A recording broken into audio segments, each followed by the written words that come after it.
Good day everyone. Today we will tackle about metalworks. What is metalworks? Metalworking is the process of forming and shaping metals to create useful tools, objects, equipment parts, and structures. Metal are so useful that we need to know more about them and the tools that are used to shape, cut, form, and finish them. Metalworks involve shaping, cutting, and joining metal to create structures, tools, or art. Common metalworking processes include forging, welding, casting, and machining. It is widely used in construction, manufacturing, and artistic craftsmanships. Basic metalwork tools and equipment. 1.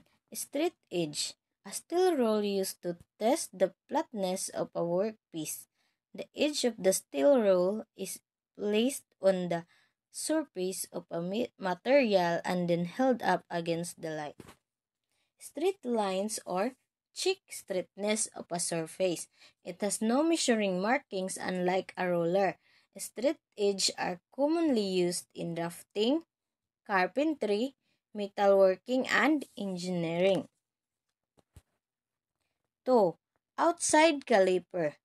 This is used to measure the outside dimension of either a flat or round stock.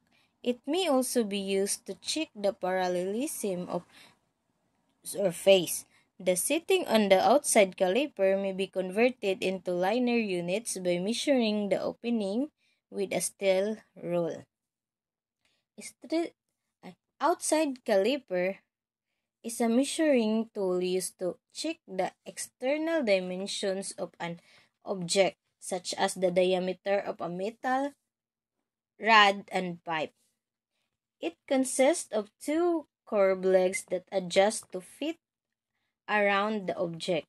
It is commonly used in machining and woodworking to ensure precision in measurements.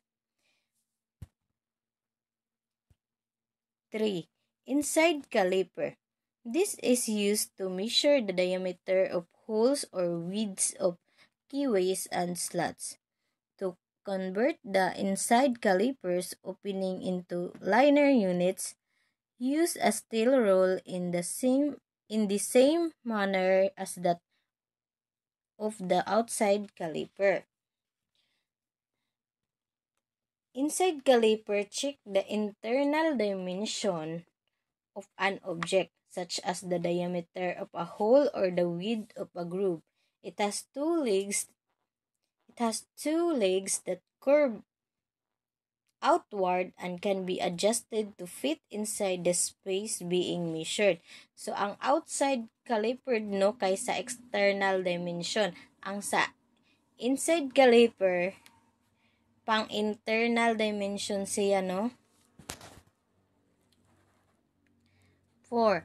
Hermaphrodite caliper. Hermaphrodite caliper, this consists of two legs. One is like that of a divider and the other one is like the leg of an inside caliper. Hermaphrodite calipers may be used to scribe arcs or in marking layout works. Hermaphrodite caliper, also known as Gini caliper, is a measuring tool used in metalworking and machining.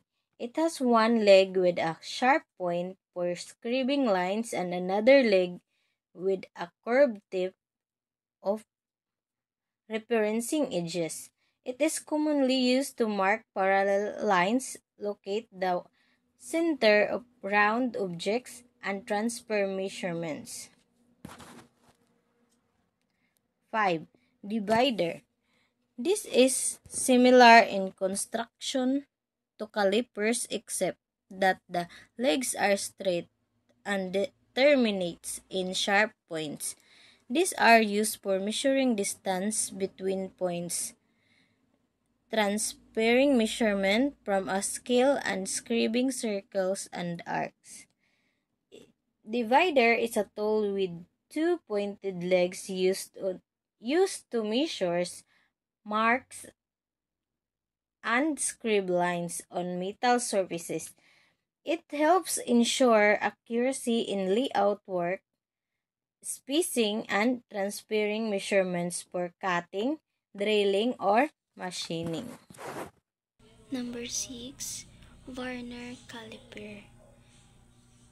This tool is precise measuring tool used to measure dimensions like length, width, and depth more accurately than standard rulers often used in machine shops. So, money siya kaning sa ubos niya. Ano siya nabali siya. So, ang kanang sa taas niya is mo na siya ang micrometer. This tool is used to measure very small dimensions such as thickness of a shim or the diameter of a hair strand. Number 8 is a layout punch. Layout punch or brick punch is used to mark the location of layout lines with a pointed tip ground at a 30° to 60° angle. So, mao na siya. Number 8, the center patch. The center patch is similar to a brick patch. Now, same ra sila, pero ang kaning center patch is 90° point siya, used to mark the center of holes for accurate drilling. So, mao na siya. Same ra gyapon sila picture atong sa layout patch. So, number 10, bench vise. Bench vise ba na? Bench vise is a tool used to hold small work pieces surely for tasks like sewing, drilling, and polishing. It has heavy cast iron or steel jaws with caps to protect delicate surfaces. So, kung ano siya, kabantay mo anang sa Facebook nga mga reels sa Facebook nga maran siya panggupi bitaw sa bakal. Tama ba? Nagmaaman siguro na siya. This tool is very known sa ato tanan, especially the box wrench. Box wrench kitan mangyutaani mo ni ang pangtanggal sa mga bolt. Kini siya nga bolt is na mga sizes small to large. Number 12 nga tools in socket wrench. This socket wrench is similar to the box wrench. Kini siya pangtanggal gihapon ni siya sa mga bolt or pangtaod og naapod ni siya lain-lain nga mga sizes small to large. Sa snip nga tools kini siya is ang pangcutting sabni o naapod ni siya yung mga different type of snips. We have straight snips, hackbell snip, and aviation snip. In straight snips is used to cutting mura ni siya gunting o forma o pangcutting ni siya plastic, rubber, and other materials.